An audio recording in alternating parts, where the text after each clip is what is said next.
Hello, everybody. Welcome into another episode of Sip Wisely, and my name is Jonathan Lee. We are another episode for season 3. We're excited to bring new distilleries to you all, and ours today is Old Monroe. And I'm sitting here on location looking at the beautiful scenery that we have here. I have the owner and distiller Adam here with me. Welcome, Adam. Thank you very much for having me. Absolutely. We are over in Illinois, but like we said earlier when we hit record, but we didn't actually record, we're looking at Missouri actually. So right across a stone's throw away, we're not too far from there. So You got it. Land of cheaper taxes just across the hills there.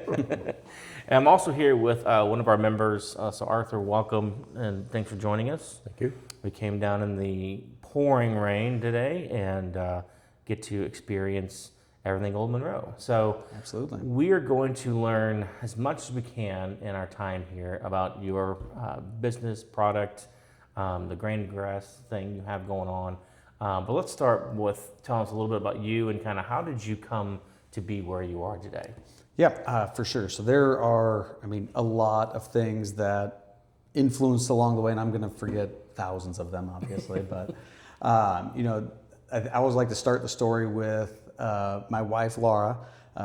We went, small town, Illinois here, population now, we're like a booming 10,000 or so big place, right? But we actually started dating in 8th grade, right? I don't really know what dating is at that point in time, but technically we were,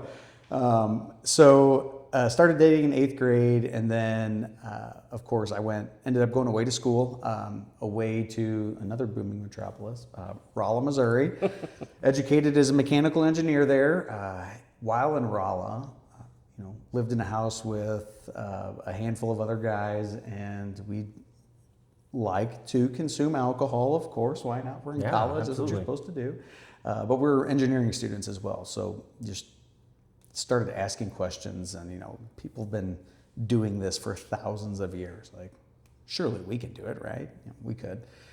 We made a lot of good stuff. Made a lot of stuff I would care to never care to drink again. So, but we finally got it down. And being engineering students, kind of nerded out in the making of alcohol, and really kind of designed this brew stand to where we could put the ingredients in, and it was times and temperatures. It's turning pumps on and off and all this stuff. And it would make our batch of beer for us, basically, while we would sit there and drink the batch from the week before. So, beautiful circle of life for a bunch of college guys. We were loving it. Fast forward, graduated from college, ended up going to work for Anheuser-Busch here in St. Louis for almost 5 years. Spent time there in operations, logistics, engineering, all that stuff, right? Basically everything from getting beer into a bottle, all the projects revolved around that and all that fun stuff. While I was at AB, I actually went back to school at WashU at night, and there was an awesome professor there, David Poldoyan, and he was the professor of this entrepreneurship course. I was kind of like trying to, there was no entrepreneurship focus, but I was taking a lot of those types of courses just because, call it that entrepreneurial itch or whatever. I knew I wanted to do something. I just didn't know what. At that point in time, kind of made sense to think about doing a brewery, right? Craft beer is growing like crazy, and I'm obviously in the beer industry, know about it, all that fun stuff. But one of the things we always joked about being a brewer, the beer guys kind of are quitters a little bit, right? They don't necessarily take the alcohol to the next step and really see it through. No. Yeah. Actually, that professor challenged me to really take a look more at all of beverage alcohol. And the thing that was interesting to me was I didn't know as a brewer how much value I could provide to the consumer just being another brewer, right? Having kind of similar equipment, ingredients from similar places, making beer to a style. And sure enough, there's plenty of artistry in there for differentiation, but I didn't have a plan to be able to actually provide value. So, a few months prior to this point in time, I had bought this little 5-gallon moonshine still. I bought it off of Craigslist. I was like, the ATF is going to show up when the still comes. It's this whole thing. So anyway, buy this thing, and it was rudimentary at best. It was flour paste around the top to make sure the thing's not leaking, turkey fryer burner that we're running it on. And it was like, I mean, if we were running a drip per second, we were screaming. We were doing great, right? Wow. But, you know, I had learned distillation with that, because what we did is we took different grains from our farm that we grow. And I mean, really the only grains for distillation that we were growing at that point would have been corn and wheat.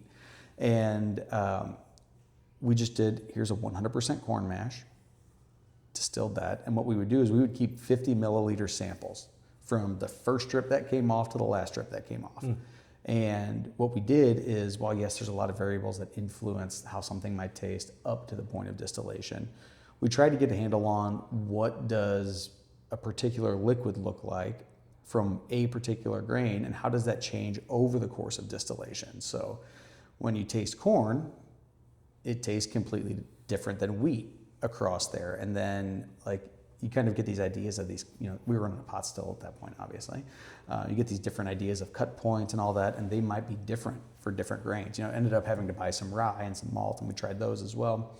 And then you do a batch where you blend them all together, and it's not necessarily just kind of that weighted average of all those different grains either. So just kind of learn the artistry of distillation and trying to put as much science behind it as we could. But the thing that really drove us to looking at distillation as far as developing a business goes was I felt that we could provide value to the consumer there, because, I mean, at this point in time, right, this is, you know, 2012, 2013, you could go out, you can get 10-year bottled and bond, Henry McKenna, $32.99, everywhere on the shelf, right? That was my go-to bottle. Like, that's just the one that I remember, Me right? too. Yeah. It's not $32.99. Yeah, it's not $32.99 anymore, no. Becoming more readily available, though, now. But, you know, there's, to me, that's, not that age is everything, obviously, but it certainly contributed to the quality of that whiskey. And I would also see, like, oh, hey, there's this new bourbon distillery up in Chicago. I'm going to go spend $60 on this bottle. Bring that $60 bottle home. Didn't even have the word straight on the label because it was 18 months old. Tasted it and like, ooh, I paid almost twice as much for this one as compared to this one. And I don't perceive the same value out of them, you know. Regardless of marketing, selling stories, whatever the case might be, like, I did not perceive the value. So our thought was we could potentially put value inside a bottle by kind of taking the Napa Valley approach to whiskey and really trying to influence the taste of whiskey with our local terroir, if you will, really. You know, how can our area impact the flavor of whiskey, much the way the growing regions of different grapes influence wine. So that was kind of the approach of how we would be able to provide value. And it was largely through differentiation of grain. And while, yes, we're, I mean, over a decade into that process now, funny little aside always I like to say is that our very first barrel number one, still aging in the rick house over there, it's a wheated bourbon. Well, it's because we, you know, went down to the local co-op and like, hey, we need some rye seed. We're doing this distillery thing, and okay, whatever. So we spent the whole day, you know, day before getting the drill ready, and like, we're ready to go. We're really gonna hammer this home. Go pick up the rye. It's in 50-pound sacks. Bring it back. Cut the bag open. Standing there on top of the drill, looking, and said, "They sent us rye grass, not cereal rye." So yeah, we could have planted you a beautiful lawn at that point in time, but not what we're looking at actually right outside the distillery here today. Yeah. We've got about 70 acres of rye growing. That will be the base, of course, for our rye whiskey, and then the rye content in our bourbon as well. But it really took us a handful of years to figure out the varieties of grain that perform well both in the distillery and in the field. So it's funny, whiskey by definition, right, is kind of not a get-rich-quick scheme. You have to wait for it to sit in a barrel, right? Yeah. When you add the agricultural side on top of that, you're almost another year behind, right? So it's definitely a long game approach, and that's how we've always approached this. And you know, I would say that is how we've kind of approached up to the point of getting grain into the distillery. So we like to differentiate, you know, from the ground up. I mean, to insert a nice little pun there, right? But you know, the really cool thing that we can do now is we can go look at, like, we sent out, I don't know, probably 12 different single barrel samples to a handful of places this week, or last week rather, and they've each got a unique identifier on that, identifying the barrel that it came from, obviously, for different single barrels. And we can look at that barrel number now, track that back, obviously, to all of the distillation stats. You know, it's this batch, this distillation proof, this, that, the other, fermentation date, all the fun barrel stats everybody asks about, entry profile, was there air seasoning on the staves, you know, all that stuff. Well, we can also drive back to the variety of grain and what particular farm that grain came off of as well. So, like, I mean, as transparent can possibly be. And to be able to tie all of that together is kind of, I mean, it took a long time to get there, but is really what we're super excited about now, and what we see is our future and how we can continue to provide that differentiation. But we do a lot of things different in the distillery as well, but I mean, we can get to all that later. But you know, there's one big obstacle that we haven't talked about, you know, to get to here, and that was probably the biggest hurdle of all of them. I had to convince my new wife that opening a distillery was going to be a great idea. And you know, at this point in life, I guess we probably had that discussion. We got married in 2012. We had that discussion probably early 2013. So we were newlyweds still. And Laura is part-time dental hygienist, still working at restaurant in Columbia here as well. And I'm over at Anheuser-Busch, you know, full-time, you know, 9 to 5 gig kind of thing. And we decided, you know what, if we're going to do this, we have to do it while we're young, because if we fail, I would much rather fail when we don't have kids. Yeah. So, you know, decided to take that big risk then. And yeah, I don't know, somehow it's been a little over a decade now. I don't know where time goes. That's awesome. Yeah, and also, I mean, no kids helps, and failing young gives you you have a lot longer time to make things up. Yeah, to come up with another bad idea. Yeah. No, I love how you have used your schooling and what you're passionate about. I mean, you started in college at Rolla, making your own beer and all that, and just the process, the tinkering and the engineering piece behind all that. And then you're an entrepreneur and using what you learned there, and all of that education kind of went into this. And, you know, you talked about how, you know, when you get into whiskey and you're in for the long haul, it's not really a quick, unless you want to create that Chicago brand really quick, or say you're in Texas and you can still do the same thing because it's Texas heat, right? Whatever. But, you know, and even from the grain standpoint, right, you could just go buy the grain, but you're saying you farm yourself. I mean, it's better, so that adds that another year to it, because you have to wait for that product to grow and all that. And so I think that just makes your product so much more unique. And like you said, it does include that value in that bottle. So you gave us a quick tour when we got down here. And if you've not been to Old Monroe, you should come check it. I mean, this facility is phenomenal. But we were looking at your 70 acres here of rye, and you told us about what's special or unique about it, right? You're not supposed to grow here. So can you explain what we're looking at, just like you did for us earlier? Yeah, so, you know, looking out here, we're looking at our rye. Driving up, you probably saw some wheat fields as well. The rye is certainly greener than the wheat still, right? That wheat's kind of starting to turn that golden color already. And the rye's still a little greener. While it's very similar to wheat, it's definitely different. The challenge that you have with rye in Southern Illinois is, I mean, typically the rye that's grown here is a cover crop rye. So a farmer might get that rye, they'll plant it to kind of hold the soil together and everything over the course of fall, and they might come in and put their corn or soybeans or whatever in that coming spring. And the rye just, I mean, it gets pushed back into the dirt and, you know, kind of becomes nutrients that way. It's never actually harvested for the cereal grain around here. And likewise, like, there's no market for cereal rye around here. I can't go to ADM or Cargill or Bunge or any of the places on the river and sell rye to one of those mills, because they're not buying it. They're buying corn, they're buying soybeans, they're buying wheat, you know, all the standard commodities grown around here, and rightfully so. So we spent several years trying to find varieties that perform well both in the field and the distillery. And, you know, we got told you can't grow rye in Southern Illinois, and farmers and distillers and too dumb to know when to quit and, all that fun stuff. So we actually found a variety of seed that we have to import from Germany every year. And we are on the opposite growing season as most of the rye that goes into whiskey, right? Most of the rye that goes into whiskey is grown in the northern plains, even Canada. There's a lot of rye that goes into Kentucky that comes out of Canada, a lot.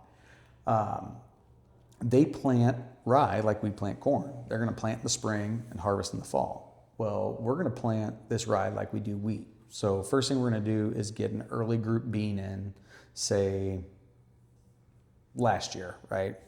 And by an early group bean, what I mean is that we'll be able to harvest those soybeans off that field in September. Okay. Now, that's going to give us ample time to work that ground, get the rye in, maybe get a little shot of starter fertilizer on there, and get that rye to pop out of the ground. And what we originally didn't realize, wheat's a little more forgiving than rye. Like, you can get wheat in a little bit later usually, and still be okay. Well, rye, you really want to get it in, and it has to pop out, and you want it to tiller, is what they call it. Basically, get those roots kind of like, you really want to get it to be an established plant, not just kind of just germinated. A little more resistant through the winter and all that stuff that way. Well, anyway, like your yard, whenever you plant grass in the fall, it's going to go dormant in the winter, and then once temperatures start to warm up in spring, it's going to pop back up, green up, and start taking off. And what you see out here now is that rye that we're growing, and generally we're seeing yields within reason of wheat. So I mean, like, I would say this stuff is actually looking really good. I would not be surprised if this stuff went 85 to 95 bushels an acre on this rye here. So the other big difference between this rye and a lot of other ryes is that, and we selected this hybrid for this reason specifically, it grows almost a foot shorter than most other ryes. And the reason we did that is because of our growing season. You get that tall plant, you get those nasty storms that come through in May, June, what's going to happen? It's going to lay over. Well, once that grain goes on the ground, farmers are greedy, right? We got to get every kernel of grain we can get. So, when that grain's down on the ground, it's going to get wet, and that's where you're going to get into these weird mold, bacterial, all of these different issues that you don't really want to translate through to the distillery. And you can definitely, like, even for distilleries that are speccing grain and bringing in, 30 trucks of corn a day or whatever the case might be, farmers are clever people. They can put the bad corn at the bottom of the hopper where they know the probe's not going to go to and all that stuff, right? And what we did find is that varying grain quality can significantly, I mean significantly, impact the quality of the whiskey. It's absolutely bizarre, and I personally don't think a lot of people give that piece of it enough credit. But yeah, that's a little bit about the rye. A little bit. No, that's awesome. I mean, So you do the same kind of things with your corn? You're growing your own corn crop? Or? We do, yeah. So we grow all of our own corn, all of our own wheat, all of our own rye. We used to grow all of our own barley. We'd harvest it, clean it, ship it out, get it malted, ship it back in. But the thing that we realized is that we were relying on maybe 20 acres of barley to be able to get us through for a full year. Well, if you had a bad year, or there was some kind of alpha-tox or whatever kind of toxin you might have in that grain or whatever, like, that's not usable. Well, if we're going to hinge ourselves on that, we're kind of hosed for a year because malt is an integral piece of whiskey. So we actually decided to farm that one out, and we no longer grow the barley. We actually buy proximity malt out of Colorado, small malting company, but they've got a really, really nice product, and we use their standard 2-row pale malt, just like you'd be using for a base for a beer. Very cool. Absolutely. So we're looking at the rye, and you said you do their own corn. Do you have another farm close by too? Yeah, so my family, we've been turning dirt in Southern Illinois for 8 generations now. That's awesome. So the farm's grown. It takes about 500 acres worth of the farm to support the distillery. We're looking at 70 acres of that production right now. Obviously, the majority of things that we make are corn-based, bourbon, vodka, gin, you name it. So there's more corn that we grow than rye and wheat for sure. But the nice thing about the corn and the wheat, we don't have to be as picky with the specific variety of rye. What we can do though is we can go out and kind of cherry pick some of these farms where like, oh hey, this wheat field right across from the distillery this year is laying down really bad. Well, I'm not going to harvest that and take that right across the road to the distillery. We're going to opt to go to a different farm and pull wheat off of there. So it does offer us a little more flexibility to make sure we're choosing the choicest grain that we can. Yeah, that's awesome. I mean, just having it local, close by, full control. Like you said, the good product you're putting in there. So it's got to make a world of difference, like you're saying. Yeah, absolutely. Yeah, absolutely. So we can't talk about your distillery without talking about your still. Arthur's been telling me about it, and so I want to, without him talking, I want to see if there's truth in what Arthur's been telling me. If he's just making stuff up, that's what I figured. But tell us about the still and how it came to be, where you got it, and anything that if you can't share anything, I don't want to give away any secrets. But no, not at all. We are an open book. I always love the question whenever we're on a tour and people are like, "Can we take pictures?" I'm like, yes, but make sure you post them on social media. Take all the pictures you want. Right? It cracks me up when everybody's all secretive about. There's something like, guys, they've been doing this forever. Like, how many distilleries have you toured in Kentucky? Like, we get it, guys. You all make bourbon the same way. Let's get to the sampling. So the still is a really cool thing, and that is one of the things that makes us different. I'm going to actually wrap another piece of our story into this as well. That's the name Old Monroe. We're not in Old Monroe, Missouri. We are in Monroe County, Illinois. The reason we chose the name Old Monroe is honestly to pay homage to a brand that was distilled on Columbia's Main Street in the past. The facility still standing. It's called the Old Distillery Center. It was a brewery before Prohibition, and Prohibition obviously shut it down. They tried to reopen it as a brewery, didn't work out, and then a group bought it and turned it into a distillery.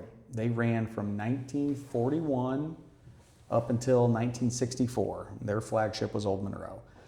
They made a lot of really cool, there's a lot of cool stories that come out of there. There's stories about wartime alcohol and seeing the grain allocations. Like in 1943, they were allocated the same amount of corn as DSP TN1, Jack Daniels, right? So absolutely crazy, but bourbon was going through an interesting time then. They got bought by a company out of Kentucky at that point called Glenmore. And Glenmore's big brand at that point in time, Yellowstone.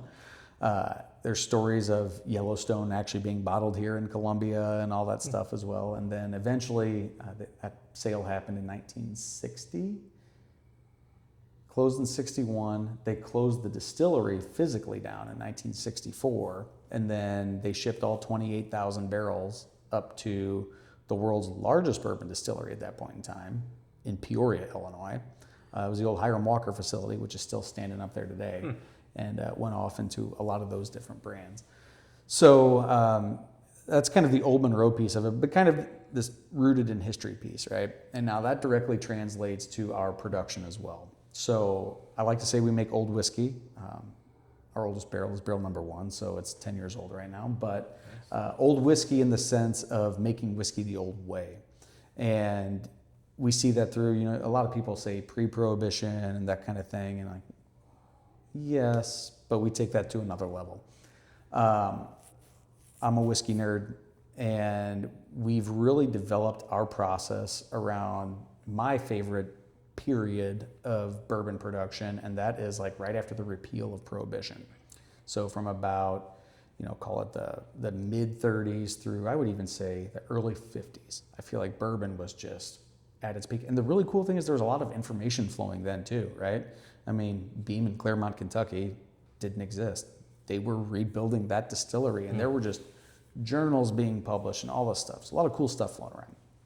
Well, anyway, the thing that drove me to this was that if you go try one of those Jim Beam old decanters, even from the early to mid 60s, taste that whiskey. You taste anything that comes out of the Beam stable today. I mean, Booker's, Basil Hayden, Knob Creek, Beam, whatever. They don't taste the same. Not even kind of close to the same thing. So what's the difference? The distillation technology hasn't changed. A column still a column still. Yes, it's changed a little bit, but not crazy. But the process really got industrialized.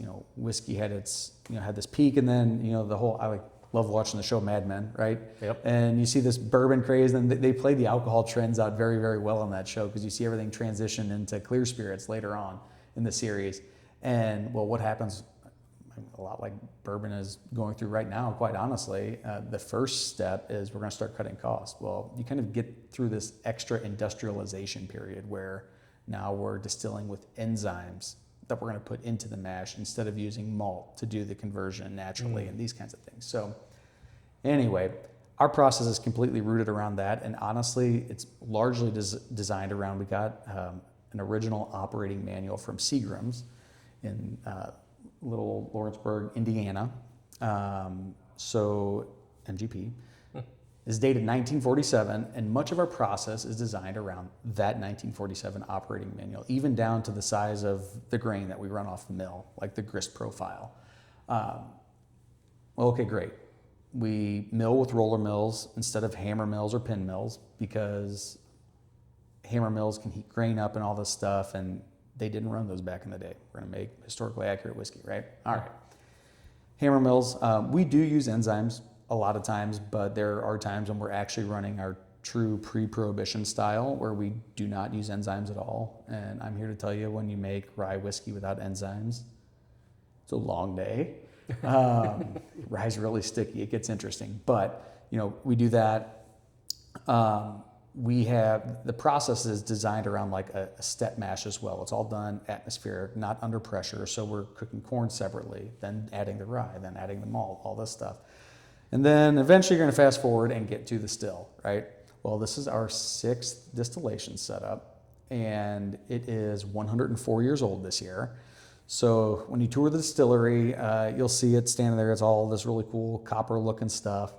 And while, yes, it is new to us, it is not new to the world. I guess not really too new to us now. We put it in 2021. We ran the first batch off of it. Seems like yesterday. But it's different, and it makes different whiskey. So we ran the same recipes, the same process and everything with multiple stills. And the last 3 stills that we've run were a 500-gallon pot column hybrid still. We're batch distillation, you're making cuts, all this stuff. Then we ran a still where I designed the still. I traded the design to a manufacturer in exchange for the prototype, like the physical equipment. Design isn't going to make me anything, but I can make whiskey with a still, right? So we had that one, and then we have this called Situation from Belgium. Well, we bought basically the contents of a Geneva distillery, and Geneva is like this crazy spirit where it's, imagine like whiskey, white dog, grainy distillate with botanicals. It's a weird thing. It's an acquired taste. We'll put it that way.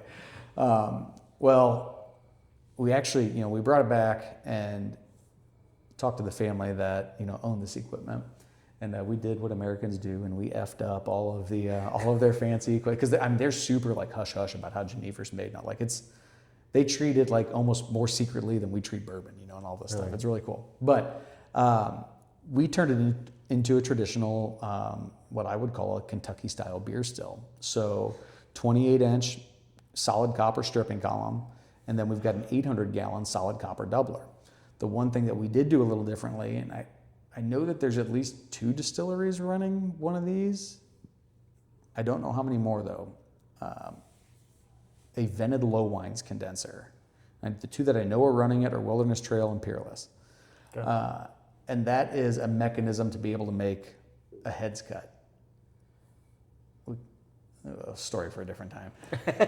Anyway, so we've got the still, designed it to make bourbon and all that stuff, and thank goodness it makes incredible bourbon. And in my opinion, it's making the best whiskey that's ever come out of our distillery. I would put got some 3 and 4 year stuff off that still right now. You can taste next to some of the 7 and 8 year stuff, and you would be mind blown if you taste them blind. Really? So got that thing automated and everything. We automated it ourselves, and then we're just like, man, this whiskey's tasting totally different. So like, what else is different about this still? Well, I did have to make a couple of modifications to it because we started it up and it didn't work out so well. We had to pull it apart, and we're like cutting stuff off while the still's suspended in the air. And we go to make a cut, to cut a downcomer pipe, And I assumed it was iron. It was like black. They never cleaned up. We soaked everything in citric acid, and the still went from looking like Statue of Liberty green to copper. But this other thing, I started cutting it off. I see like gold filings coming off. Come to find out, the internals of that still are all cast brass. So it is just, it's absolutely insane the value that provides to the whiskey, in my opinion. Just like, it's totally different. Like today's stills are made, if you imagine this table as a square still, right? If they're gonna make a plate for that still, they're gonna do it as quickly and efficiently as possible. They're gonna slab it down on a CNC table, laser out a bunch of holes, and poof, here's your plate. This still, 28 inches in diameter, right? So like for size reference, this thing can crank out about 25,000 barrels of bourbon a year. So like, I mean, it's bigger than New Riff still. Wow. For example, we don't make 25,000 barrels a year. It's not a grain. Yeah, exactly. I can't make that much beer to feed the still. This thing has got 3 bubble caps. So while we have the same amount of plates that a Vendome column has, it's compressed to about half the height, which is why we don't have the super tall still. But the mechanism of distillation and the better turn down ratio you get and all this stuff really, really influences the way that whiskey tastes. And one last thing on the still real quick. I mentioned I talked to the family that owned it. My favorite story about this is that, you know, World War II happened in the time frame that they owned it. They built everything in 1922. I guess sold it all in 2020, but they stopped operations in 2004. In there, you've got World War II, obviously. Heavily impacted that region. This distillery is in a little town outside of Antwerp, Belgium, and occupied by Nazis, obviously, right? Nazis wanted that distillery for one of 2 reasons. Either reason one was going to be copper, can go into brass and become shell casings. Or, in their eyes, even better, it had this one really tall column that could make grain neutral spirit, ethanol, right? It could take alcohol up to its azeotrope. You know, they were running like, that column runs like 192.5 proof alcohol, like almost as pure ethanol as you can get from distillation alone. And that got used for one of 2 things, either torpedo propellant, sometimes I screw that story up and say repellent, so it's drink enough of it, I guess. So torpedo propellant, or it would go into their synthetic rubber making process. Well, this family wanted nothing to do with it. Distillery is beautiful. It's actually got like this, looks like a 17th century house on the front of it, but it's just like a facade. And then behind it is a warehouse. They had a basement though to house that big column, right? Instead of going up and through the roof, they went down into a basement. And occupation happens. They hear that these guys are coming, getting all this distillery equipment and taking over distilleries. They tore the whole thing down, stuck everything in the basement, covered it with dirt, put a wood plank floor on top of it, and it looked just like a warehouse at that point. Wow. 1945, I get goosebumps every time I tell the story. Yeah. 1945, after occupation ends, they pull everything back out, stand the distillery back up, expand it, and run until 2004. And if you go look at our doubler, the one flange that we didn't break open was the flange on the doubler that holds the top on it. And that was because, well, number one, I was feeling lucky and really thinking that seal wasn't going to leak. But number 2, it really tells the story. So you see rust, which is original construction, of course, and then you see this really cool, like what I call like a retro, like a 50s kind of green, you know what I mean? Yeah. And then a red on top of that green. Well, that green was all pre-war paint, and the red was post-war paint. So it kind of tells the story of that still as well. Wow, yeah. That's awesome. Yeah. That is quite the story. I mean, I guess Arthur did tell the truth. I mean, it's pretty much what almost word for word. So he's heard it a couple times. More impressive when you look at it. Absolutely, yeah, and you see the goosebumps as he's telling it. So, yeah, that's amazing. And so many questions, so many avenues we can go down. We did say when we hit record the first time, we were going to do 30 minutes. Sure. So we are over that time. So we're going to kind of bring this to a close, and which probably means we may have to come out and do a part 2. But this is the first of the month episode. Learned a lot about the distillery. The 15th of the month episode is all about trying the product. The hope is people listening right now are going to listen to us right this moment and say, we're going to try this. And in the 2 weeks they can either come out here and visit, or maybe they can head to the store and pick up the product and maybe taste it along with us. So can you give us a preview of what we're going to try in our tasting? Oh man, of course we're gonna try our small batch bourbon. Okay. That is our, it's in my opinion, it's a killer deal. $32.99 on the shelf, and it is a blend of 4.5 year to 7 year at 90 proof. So I mean, find another craft bourbon at that price point with that kind of age statement on it. So we really do feel like we're driving value with that one. Going to try that one, obviously. And then I've got a handful of other single barrels too. I've got to see what's all behind the bar, but we've got some single barrel bourbons and single barrel rye that we're going to try as well, which is really where we're getting into some of the fun stuff. So I noticed you distribute in the St. Louis area. So for people who, don't want to come right out, I know Schnucks had your bourbon for a while. I don't know if they still do. Yeah, for sure. So we always absolutely invite everyone to come out to the distillery, do the tour. There's no other experience like right here, but available across the state of Missouri as well. Schnucks is a great place to find us. Out by you guys, you can definitely find us in Macadoodles and Save-On and all of those types of places. Another great place, Steve Akeley is a good friend of mine at the ABV Barrel Shop over in Arnold, which normally you can see the Arnold Water Tower from here too. a little hazy now, but Steve has always got a fun single barrel or two over there as well. And then on the Illinois side, definitely Schnucks and Deerbergs and all those types of places. Okay, awesome. Well, Adam, thank you very much for sharing your story with us. Just simply amazing. All the way back to 8th grade to present. Actually, you can go even further back for that 104-year-old still. Just amazing. Love the grain to glass, true. You can see it. It's real, and so I mean, I can't wait to try the product. And I mean, I've had it, but revisit, right? Revisit. There you go. I like that. And share it with our audience. So appreciate it. Awesome. Yeah. Thank you guys. Yep. Thanks.